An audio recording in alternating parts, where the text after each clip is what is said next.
Pertanyaan pertama dari hamba Allah. Saya jarang sholat kalau bekerja, tapi saya sering berzikir. Pertanyaan saya, apakah zikir saya dapat pahala atau tidak? Jadi maksudnya dia zikir tapi tidak sholat. Baik, bagaimana statusnya? Kiai Haji Muhammad Hashim bin Asy'ari, Hadratus Syekh, pernah menulis 19 kitab.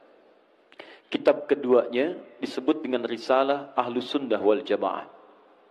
Anda buka di halaman ke-11, paragraf yang ketiga, baris 1 sampai 3, paling kiri sebelah bawah. Ini aliran semacam ini, itu sudah ada di Jawa tahun 1333 Hijrah.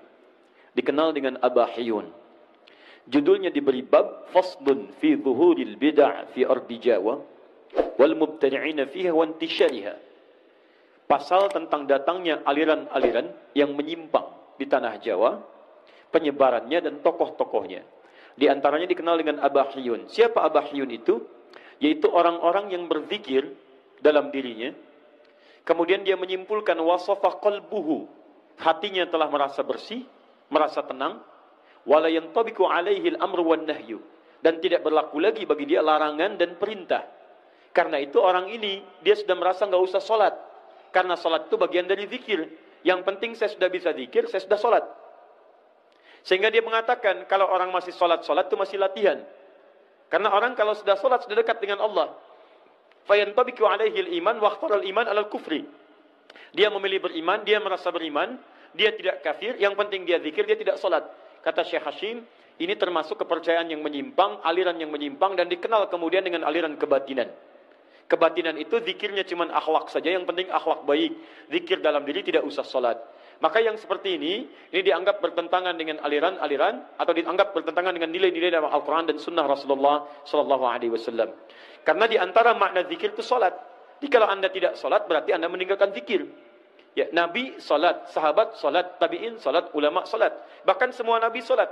Nabi Musa salat, Quran surah ke-20 ayat ke-14. Nabi Isa salat, Quran surah ke-19 ayat 31 sampai 33. Nabi Ismail salat, meminta keluarganya untuk salat. Wa kana ya'muru ahlahu bis salat. Quran surah 19 ayat ke-55. Nabi Ibrahim salat, mendoakan keturunannya supaya salat. Quran surah ke-14 ayat 39, 37 sampai 39. Semua salat. Nah, Nabi, Rasul salat, sahabat salat, tabi'in salat, ulama salat. Antum bukan Nabi, bukan Rasul, bukan tabi'in, bukan sahabat, bukan ulama. Antum tidak salat. Ada sesuatu yang harus kita perbaiki dalam diri kita. Disingkatnya, tidak dibenarkan sholat hanya berzikir saja dalam diri kita, tapi harus diwujudkan dalam bentuk gerakan-gerakan ibadah sholat. Ya. Boleh berzikir, subhanallah, alhamdulillah, Allahu Akbar. Kapan waktunya? Selesai sholat. Boleh. Apa dalilnya? Quran surah ke-4 ayat 103. Paling kanan di pertengahan. فَإِذَا قَضَيْتُمُ الصَّلَاةَ فَاذْكُرُوا اللَّهَ. Maka jika anda telah tuntas mengerjakan sholat, silakan berzikir kepada Allah. Subhanallah, qiyaman wa qu'udan wa ala junubikum. Boleh sambil berdiri, boleh sambil duduk, boleh sambil berbaring. Apa di antara zikirnya? Astaghfirullah, astaghfirullah, astaghfirullah. Allahumma antas salam, minkas salam, tabarakta ya dzal jalali wal ikram. Hadis Muslim, hadis 593. Ya, la ilaha illallah wa la syarika lah, lahul mulku wa lahul hamdu wa ala kulli syai'in qadir. Hadis Muslim, hadis 595. Jadi, saya pertanyaan untuk yang pertama ini tidak diperkenankan. Saya ulang, tidak diperkenankan meninggalkan sholat dan mengganti dengan zikir-zikir dengan kalimat thayyibah saja. Bagaimana Ustadz kalau solusinya? Masalahnya saya sulit menemukan waktu sholat. Ada beberapa pertanyaan. Pekerjaannya tidak memberikan toleransi untuk menunaikan sholat, atau waktu-waktu yang diberikan tidak sesuai dengan waktu-waktu sholat. Bagaimana solusinya? Yang pertama, lihat kaidahnya. Awas, lihat baik-baik. Anda pahami dulu teori rizki dalam Al-Quran. Setelah itu baru Anda cari ikhtiar untuk mendapatinya. 1. Quran surah ke-51 ayat ke-22. Paling kanan di pertengahan. Wa fis samai rizqukum wa ma tu'adun. Rizki Anda telah dijamin di langit dan dijanjikan akan diberikan. Saya ulang. Wa fis samai, di langit, rizqukum, rizki kalian telah dituliskan. Wa ma tu'adun, dan dijanjikan akan diberikan. Rizki Anda itu telah diatur, telah ada. Asal Anda mau mengambilnya, maka Allah berikan kepada Anda. Bagaimana cara mengambilnya? Turun Quran surah ke-2 Al-Baqarah ayat 168 paling kanan sebelah bawah.